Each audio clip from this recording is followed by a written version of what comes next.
السلام علیکم دوستوں.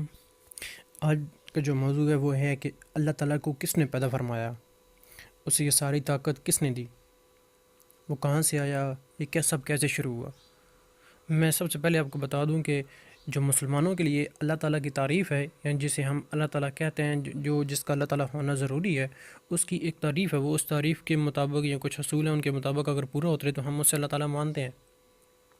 اللہ تعالیٰ کی تعریف قرآن پاک میں اللہ تعالیٰ نے صورت جو قل اللہ احد، صورت اخلاص جسے ہم کہتے ہیں، وہ نازل فرمایا کہ قل اللہ احد، کہہ دیجیے کہ اللہ ایک ہے، اللہ الصمد، لم یلد ولم یولد ولم یکن لہ کفوا احد.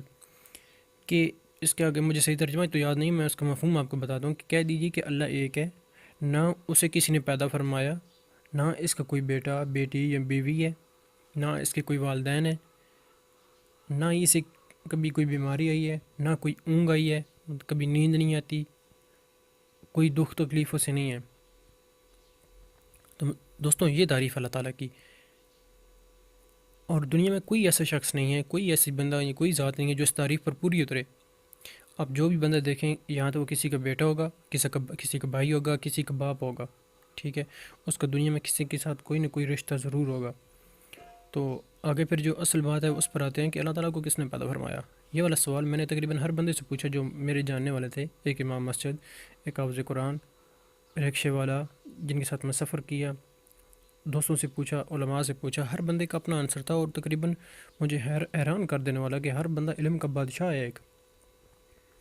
تو دوستوں ایک رکشے والا مجھے کہتا ہے کہ کسی بھی چیز کے کوئی ایک ہی مالک ہو سکتے، دو نہیں ہو سکتے. فار ایگزامپل اگر آپ کے پاس 2 روپے ہیں تو اس کے 2 مالک ہو سکتے ہیں، ایک آپ کا بھائی اور ایک آپ، ایک اس کا روپیہ ایک آپ کا، ٹھیک ہے. جیسے 1 لاکھ روپے ہو گیا تو 50 لاکھ آپ کے ہوتے ہیں، 50 لاکھ آپ کے بھائی کے ہوتے ہیں. مگر جو آپ کا حصہ ہوتا ہے، آپ اس کے اکیلے مالک ہوتے ہیں. جو 50,000 آپ کا اکیلا ہے، آپ اسی کے مالک ہوتے ہیں. اسی طرح جو ہماری جو کائنات ہے وہ اللہ تعالیٰ اس کا اکیلا مالک ہے، اس کا کوئی شریک نہیں ہے، اس میں کسی کو کوئی پارٹنرشپ نہیں ہے. اس کا مطلب یہ ہے کہ جو پوری کائنات کا اس کا کوئی نہ کوئی ایک ہی مالک ہوگا جو ہماری اللہ تعالیٰ کی ذات ہے.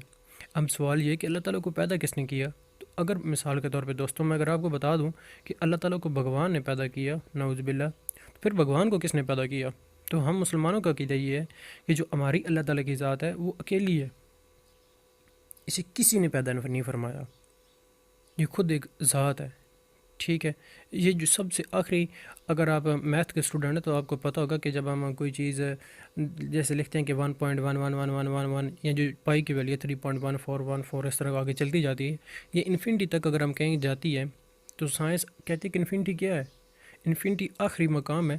اسی طرح جو ہماری سوچوں کا یا ہماری حدود کا آخری مقام ہے، ٹھیک ہے، وہ یہی ہے کہ اللہ تعالیٰ کی ذات. مطلب یہ تو عام محدود ہیں اپنی نظر تک، جو کئی کلومیٹر تک بس دیکھ سکتی ہے، ٹھیک ہے. تو اللہ تعالیٰ کی ذات تو ہماری سوچوں سے بہت آگے ہے. اس کے بارے میں یہ سوچنا کہ اللہ تعالیٰ کو کس نے پیدا فرمایا گناہ نہیں ہے، نہ آپ کی یقین، آپ کی عقل. اللہ تعالیٰ نے آپ کو عقل دی ہے، آپ سوچیں سمجھیں کہ اللہ تعالیٰ کو کس نے پیدا فرمایا، ٹھیک ہے. مگر اپنے کسی علم والے سے پوچھیں، بات کریں ان سے، ٹھیک ہے.